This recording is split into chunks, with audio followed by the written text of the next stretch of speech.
এই মন্দিরটা সম্পূর্ণ দক্ষিণ ভারত থেকে ওনার মূর্তিগুলো সব নিয়ে এসেছে। প্রথম হচ্ছে মা মনসাকে উদ্বোধন করা হয় আজ থেকে 93 বছর আগে।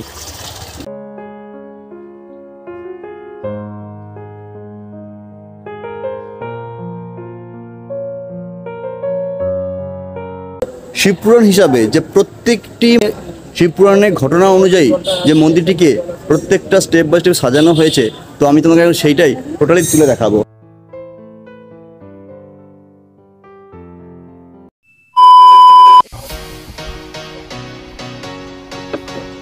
তো বন্ধুরা, এখন আমরা চলেছি হাওড়া জেলায় ঈশান কুমারী মন্দিরে। মা ঈশান কুমারী মন্দির যার ভিডিও তোমাদেরকে আমি এর আগে দেখিয়েছিলাম, বাট আজকে আমি আরো একবার তোমাদেরকে শো করাবো, প্লাস সেই সঙ্গে দেখাবো হুগলি জেলায় আনোয়ার শিব দুর্গা মন্দির, যেটি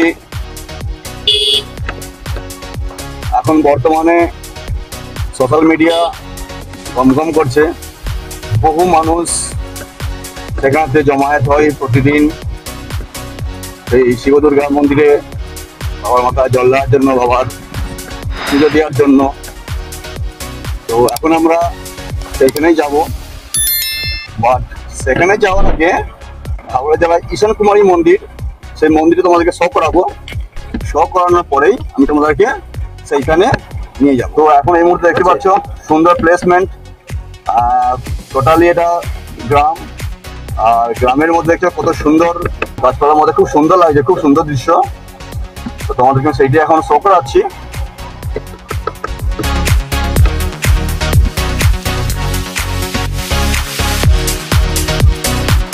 তো এই প্রকৃতির নেচারটা দেখে তোমাদের কিরকম লাগছে সেটা একটু কমেন্ট করে জানাবে। হ্যাঁ বন্ধুরা, এই সুন্দর বসুন্ধরাকে দেখানোর সাথে সাথে এখন আমরা চললাম হাওড়া জেলার ভবানীপুরের দক্ষিণ মানসী গ্রামের মধ্যে আজবভাবে গড়ে ওঠা মা ঈশান কুমারী মন্দিরেতে। তারই বর্ণনা তুলে ধরবো আজ এই ভিডিওর মাধ্যমেতে। তবে শোনা যায় মা ঈশান কুমারী ভীষণ জাগ্রত। চৈত্র মাসের 7 ও 8 তারিখে 2 দিনব্যাপী মেলা ও অনুষ্ঠান করে থাকেন গ্রামবাসীগণ। শুধু তাই নয়, মেলাতে আগত 15 থেকে 20,000 মানুষকে ভোগ প্রসাদও খাওয়ানো হয়, তাও আবার পেট ভরে। চাইলে তোমরা ওই দিন ঘুরে দেখে যেতে পারো।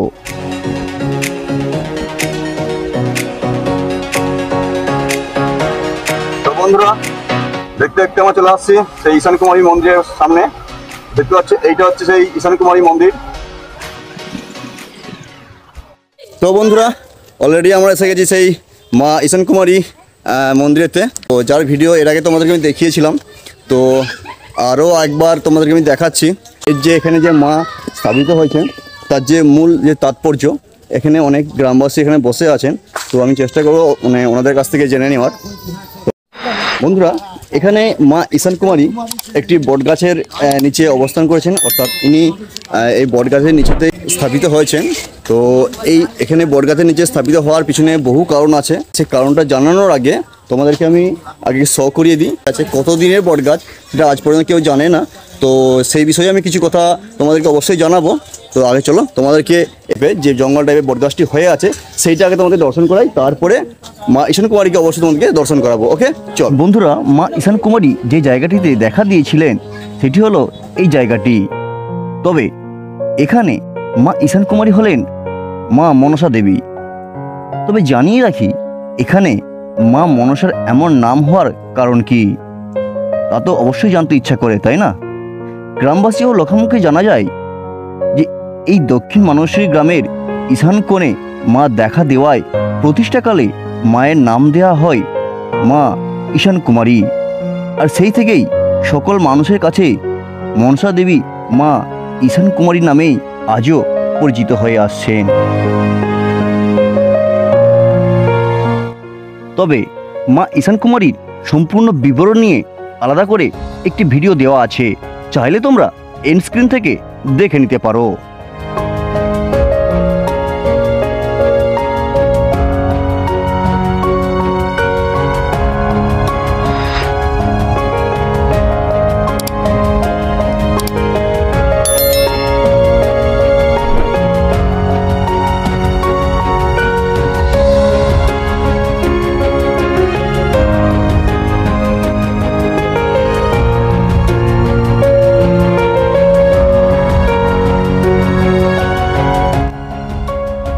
বন্ধুরা, মা ঈশান কুমারী মাঠের মাঝে মন্দিরটি অবস্থিত, একদমই মাঠের মাঝে, যেটা তোমাদেরকে এক্ষুনি শো করালাম, টোটালি মাঠের মাঝ। তো আমার জাস্ট পিছনটা ব্যাকগ্রাউন্ডে লক্ষ্য করলে তোমরা দেখতে পাবে হচ্ছে টোটালি মাঠ আর মাঠ। সেই মাঠের মাঝেই মা ঈশান কুমারী অবস্থান করেছেন। বন্ধুরা, গ্রামবাসীরা এই বিষয়ে কি বলছেন চলো জেনে আসি। আজ থেকে 90-100 বছর হয়ে গেল এই ঠাকুর, আরো বেশি। তো তোরা প্রথম হচ্ছে মা মনসাকে উদ্বোধন করা হয় আজ থেকে 93 বছর আগে। 93 বছর আগে মাকে প্রতিষ্ঠা করা হয়। প্রথমে মাকে মানে উদ্বোধন করা হয়েছে মানে মনসা গাছ পুঁতে ঘর স্থাপন করে, মনসা গাছ পুঁতে ঘর স্থাপন করে প্রতিষ্ঠা করা হয়। নিমাই সাদগা মানে মা ঈশান কুমারীকে প্রতিষ্ঠা করে। ওর একটা ব্যাধি থেকে ও মুক্তি পায়, তারপর পর্যায়তে ও হচ্ছে এখানে প্রতিষ্ঠা করে। তারপর পাড়া প্রতিবাসী বা গ্রামবাসী এসে পরপর ওই ঠাকুর যার মানে কামনা ঠাকুর দান করে। সেই থেকেই আমাদের মেলা উদ্বোধন শুরু হয়েছে। মেলাটা কোন সময় হয়? 7ই চৈত্র 8ই চৈত্র। 7ই চৈত্র আমাদের মেলাটা যে হচ্ছে, তোমার পুজো অন্নকূটে আছে, অন্তত 16 থেকে 20 হাজার লোক অন্নকূটে প্রসাদ পায়। তারপরেতে সন্ধ্যের দিকে শীতল মনসার গান আছে। 8ই চৈত্র আমাদের সাংস্কৃতিক অনুষ্ঠান আর উপরন্ত যাত্রা বা ধামাকা। ধন্যবাদ। আপনার নাম? আমার নাম হচ্ছে শ্রী ক্ষুদিরাম গায়েন। ধন্যবাদ। হ্যাঁ,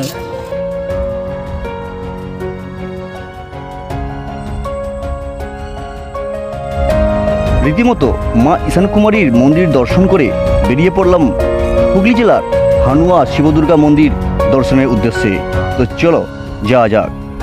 তো বন্ধুরা, আমরা অলরেডি বেরিয়ে পড়েছি সেই মা ঈশান কুমারী মন্দির থেকে। আমরা বেরিয়ে পড়েছি। গ্রামবাসীর কাছ থেকে যতটা জানা গেল, এখানে মা ঈশান কুমারী মন্দির প্রায় 25 থেকে 95 বছর আগে স্থাপিত হয়েছেন। এক আজবীয় কাহানি, এবং বহু দূর দূরান্ত থেকে মানুষজন আসেন এই মা ঈশান কুমারীর মেলায়। তবে বন্ধুরা, এই ফুল ভিডিওটা যারা এখনো পর্যন্ত দেখোনি তারা গিয়ে দেখে নাও। ভিডিওটা তোমাদের যদি দেখে ভালো লেগে থাকে তাহলে অবশ্যই লাইক আর কমেন্ট, সাবস্ক্রাইব করতে ভুলো না। বাট আমি এই কথাটা প্রতিটা ভিডিওর শেষের দিকে বলি বলে কেউ সাবস্ক্রাইব করে না। জাস্ট একটু তোমাদের হেল্প আর ভালোবাসা, এইটুকুই আমার দরকার, এছাড়া কিছু না। তো চলো সঙ্গে থাকো, আরো দেখাবো আজকে। তো তখন চলো সঙ্গে থাকো, ওকে? তো বন্ধুরা, চলে আসলাম আমরা সেই চক্রপুর নামক বাস স্ট্যান্ডে। তো আমরা চক্রপুরে প্রবেশ করছি। বন্ধুরা, এই হচ্ছে চক্রপুর বাস স্ট্যান্ড। যেটা হচ্ছে ডান দিকে চলে গেলে মায়াপুর আমরা হয়ে যাবে, এবং এই বাঁ দিকে আমরা দেখে বসি। বাঁ দিকে আসলে সিধা আমরা যাবো সেই মন্দিরকে। একদম সিধা বেরিয়ে আছে রাস্তাটা, সিধা বেরিয়ে আছে করে।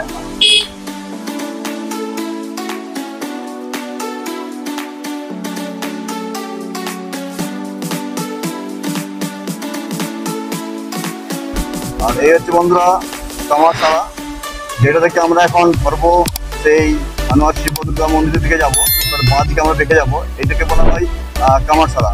এবার তোমরা আসলে সেই শিব দুর্গা মন্দিরেতে, তো এই কামারশালা নামক বাস স্ট্যান্ডে এখানে নেবে। এইখানেতে টোটো পাওয়া যায়, ঠিক আছে? টোটো হচ্ছে ম্যাজিক ভ্যান দেখতে পাচ্ছি যে দাঁড়িয়ে আছে। তো তোমরা এখানে টোটো ধরে চলে যাবে সেই হানুয়া শিব দুর্গা মন্দিরেতে। তো রীতিমতো আমরা এখন রাজহাট দিয়ে প্রবেশ করছি।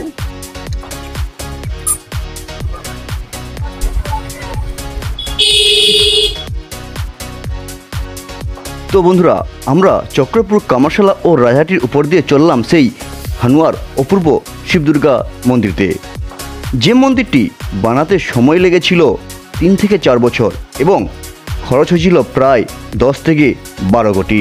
এই আমরা চলে যাচ্ছি এবার। এই হচ্ছে সাবল সিংহপুরের রাস্তা, অর্থাৎ এই রাস্তা দিয়েই আমরা বেরিয়ে হানুয়া শিব দুর্গা শিব মন্দিরের দিকে।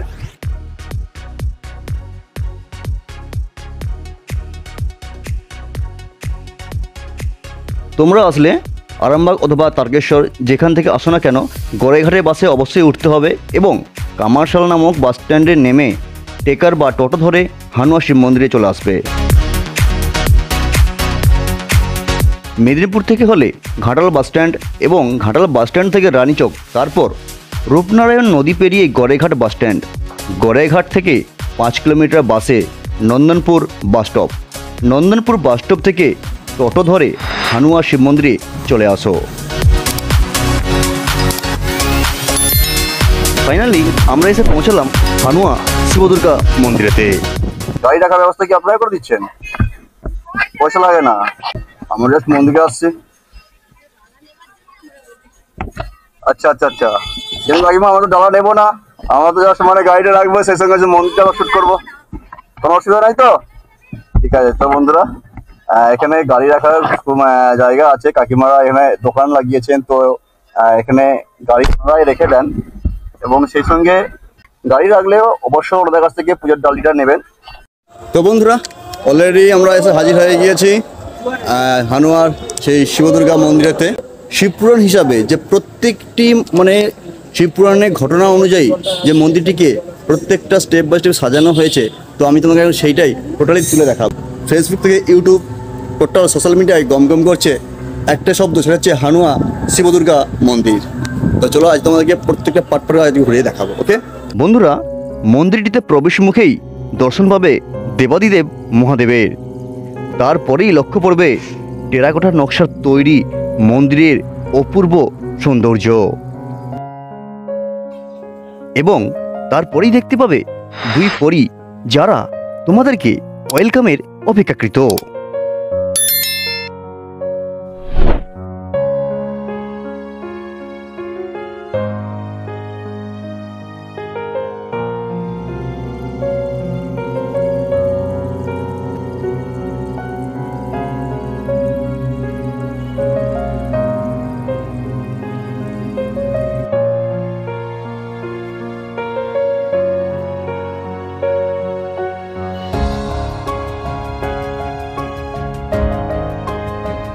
এটি হলো মন্দিরের লেফট সাইড, যা প্রতিটি জানালার উপরে শিব পার্বতী কার্তিক গণেশের বিগ্রহ দিয়ে সাজানো হয়েছে অপূর্ব এই শিবদুর্গা মন্দিরটিকে।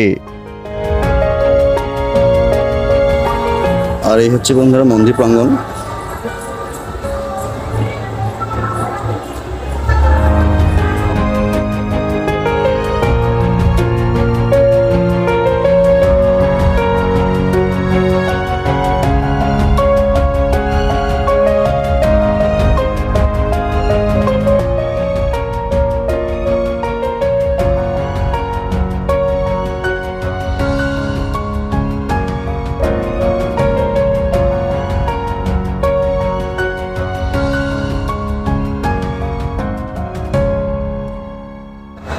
তো বন্ধুরা, চলে এবার তোমাদেরকে আমি মন্দিরের ভিতরটা দেখাবো। ওকে,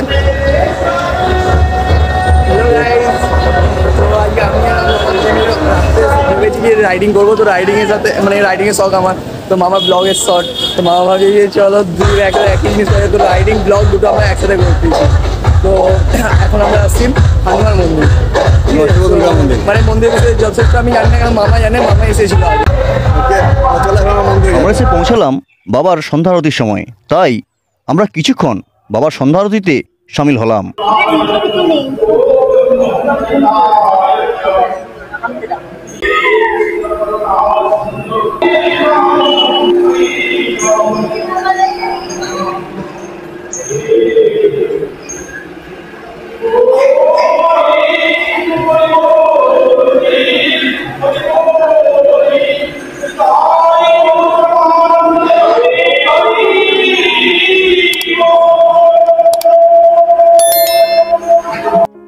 বন্ধুরা, এই হলো মন্দির গহ্বর।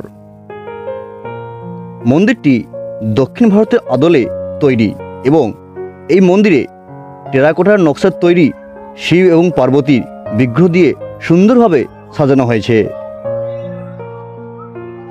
এই শিব মন্দিরটিতে শিবপুরাণ অনুযায়ী রাখাল বালকের তারকনাথ লিঙ্গ দর্শন, শিবলিঙ্গে কপিলা গাভীর দুগ্ধদান, গৌরী দেবীর শিব পূজা, গৌরী দেবীর শিবলিঙ্গ আলিঙ্গন, শিবের বিবাহ গমন, ব্রহ্মা বিষ্ণু হরপার্বতীকে স্বাগত জানানো, হরপার্বতীর বিবাহ, সমুদ্র মন্থন ইত্যাদি প্রতিটি বিগ্রহকে তুলে ধরা হয়েছে এই মন্দির গহ্বরে।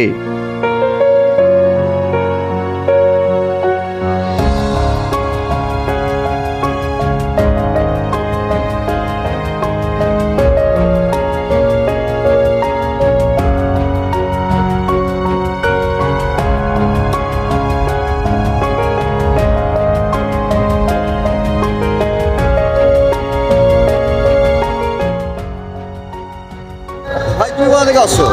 আমরা আসছি মহাকালপুর চিড়িয়া থেকে। মানে সেইখান থেকে তুমি আসছো? সেখান থেকে এসছি আমরা। মানে কি রোজই আসো না কখনো কখনো আসো? ওই ধরো মাঝে মাঝে সপ্তাহে একবার কি দুবার করে। মানে মোটামুটি সপ্তাহে একবার আসা চাই। আমরা সপ্তাহে একবার করে আসি।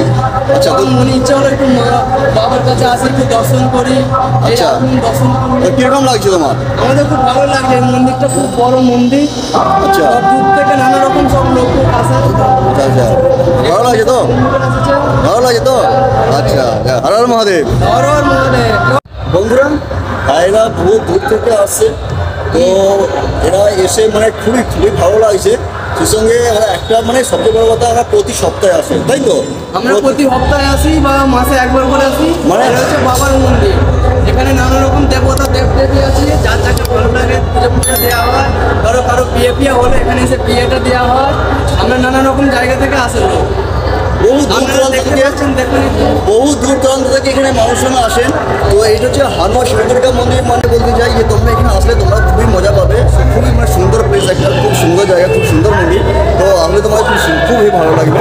তো চলো, সেই সঙ্গে তোমার সবচেয়ে বড় কথা বন্ধুরা, এইখানে এই মন্দিরে শিবপুরাণ হিসেবে শিব এবং পার্বতী যে মানে প্রত্যেকটা কাহানি, সে প্রত্যেকটা কাহানি এবং দেওয়ালে কোনায় কোনায় এখানে তার উত্তর করা আছে। বন্ধুরা, সবচেয়ে বড় কথা হলো দক্ষিণ ভারতীয় আদলে গড়ে ওঠা মন্দিরটির মূর্তি বিগ্রহগুলি হলো কষ্টি পাথরের এবং তা আনা হয়েছে তামিলনাড়ু থেকে। এই মন্দিরটা তৈরি করার উদ্দেশ্য হচ্ছে মানুষ যত রাজা হোক, যতই পয়সা কামাক, তারা পৃথিবী ছেড়ে একদিন না একদিন স্বর্গ লাভ করতেই হবে। মানুষের আয়ু মাত্র 100 বছর ভগবান নির্দেশ দিয়েছে। সেই জন্য এই আমার ভাইয়েরা ওখানেতে ব্যাঙ্গালোরেতে ওরা পরিকল্পনা করলো যে আমরা যে টাকা পয়সা কামাচ্ছি দেশের মুখে একটা কিছু করে যাব, সেটা যুগ যুগান্তর ধরে থাকবে আমাদের স্মৃতি। সেই উদ্দেশ্যে এখানেতে এই মন্দিরটা প্রতিষ্ঠা করেছে ওরা। এই মন্দিরটা সম্পূর্ণ দক্ষিণ ভারত থেকে ওনার মূর্তিগুলো সব নিয়ে এসেছে। হ্যাঁ, এই মূর্তি পেছনেতে দেখতে পাচ্ছেন গণপতি বাবা, তারপরে শিব, তারপরে দুর্গা, তারপরে লক্ষ্মী মাতা। ওই জন্য এই মন্দিরের নাম দেওয়া হয়েছে শিব দুর্গা ধর্মনিকেতন। এখানে নিত্য পুজো হয়। সকাল 8টায় মন্দির খোলা হয়, 12:30 বন্ধ হয়, বিকালে 4টে মন্দির খোলা হয়, আবার বন্ধ হয় 8:30টায়। এখানে প্রত্যেক দিন সন্ধ্যা আরতি হয়। সোমবার এবং শুক্রবার প্রসাদ বিতরণের ব্যবস্থা আছে, নিত্য প্রসাদ বিতরণ ব্যবস্থা আছে। ভক্তদের জন্য সোমবার হচ্ছে পায়েস আর হচ্ছে শুক্রবার খিচুড়ি। এই সোমবার পায়েস আর শুক্রবার খিচুড়ি। ভক্তদের জন্য সারাদিন প্লেটে করে, প্লেট সিস্টেম, আমাদের বসিয়ে খাওয়ার নির্দেশ নেই, যত ভক্ত পারবে নিয়ে যাবে। এখানেতে আমাদের অনুষ্ঠান হয় শিবরাত্রিতে 5 দিন মেলা হয়। এই শিবরাত্রি উপলক্ষে এখানে প্রচুর ভক্তের আনাগম। এখানেতে প্রচুর ভক্ত দেশ বিদেশ থেকে আসছে। এই মন্দির এখন গৌরবের সঙ্গে তুলনা করা হয়েছে। হুগলি জেলার গৌরব, খানাকুল থানার গৌরব, আমাদের গ্রামের গৌরব। আমরা সেবায়িত। এখানে মন্দির প্রতিষ্ঠিত হওয়ার সময় থেকে আমরা এখানে সেবা করে যাচ্ছি ঠাকুরের। উনি ঠাকুরের অন্নভোগ রান্না করেন আর আমি ঠাকুরের পাঠ করি। এখানে ভাগবত পাঠ করা হয়, গীতা পাঠ করা হয়। নিত্য আরতি 7টায় গরমের দিন, শীতকালে হয় 6:30, 6:30। এখানে ওই যে ভাগবত সাজানো আছে পরপর 14টা খণ্ড। আমি কিছু কিছু পাঠ করি সময়। আমার নাম প্রশান্ত সুচিত্রা সামন্ত। বন্ধুরা, তো ইনি মানে মন্দিরে পূজা শেষে ভাগবত পাঠ করে, তো এই মুহূর্তে আমি ওনার কাছ থেকে একটু মানে ভাগবত শুনে নেবো। সেই সঙ্গে আমি তোমাদেরকে কিছুটা ভাগবত শোনাচ্ছি। ভাগবত শোনা হচ্ছে স্বয়ং কৃষ্ণের বাণী শোনা, মানে যেটা ভাগবত কথা অর্থই হচ্ছে স্বয়ং কৃষ্ণের মুখ নিঃসৃত বাণী।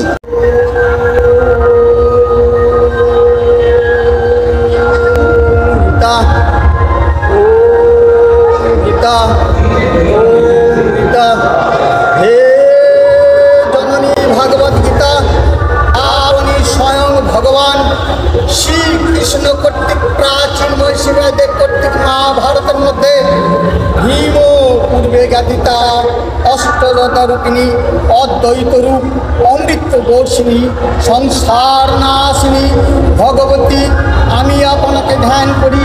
হে মহামতি রাজদেব, আপনার নয়নগোল কপটিত পদ্মপত্রের বিশাল, আপনি মহাভারত তৈলপূর্ণ জ্ঞানময় প্রদীপ প্রজ্বালিত করিয়াছেন। আপনাকে প্রণাম করি।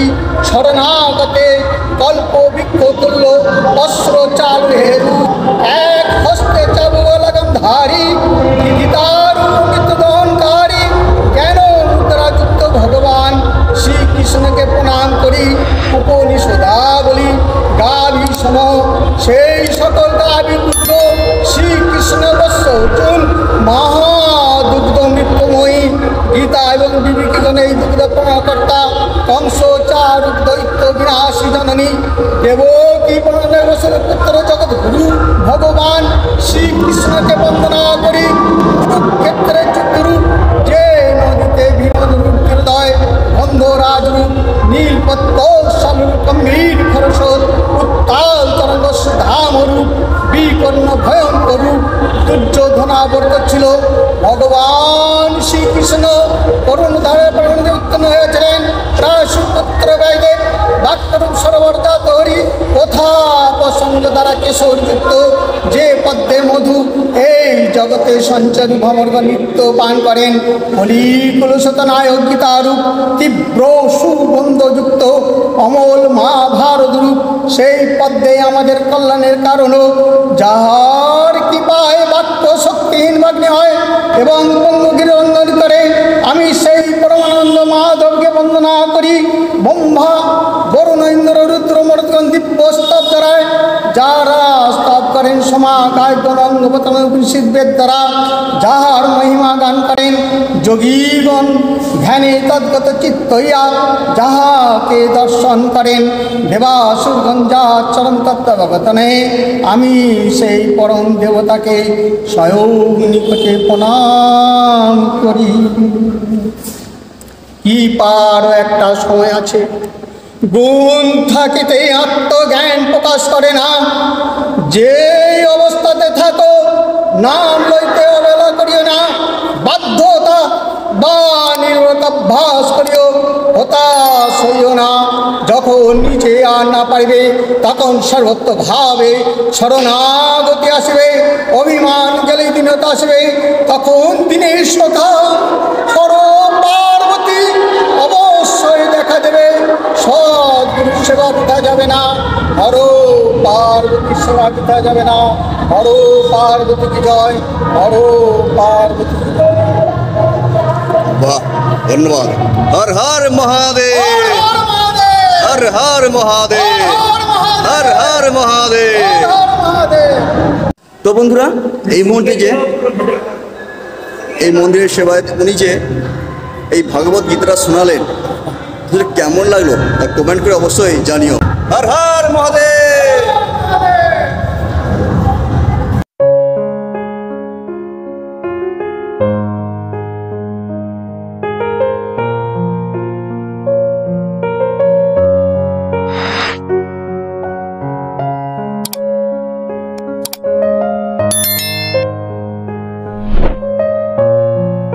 বন্ধুরা, ভিডিওটি দেখে কেমন লাগলো তা দেখে কমেন্ট করে জানাতে ভুলো না এবং চ্যানেলে নতুন হলে সাবস্ক্রাইব করে সাথে থেকো। দেখা হচ্ছে নেক্সট ভিডিওয়।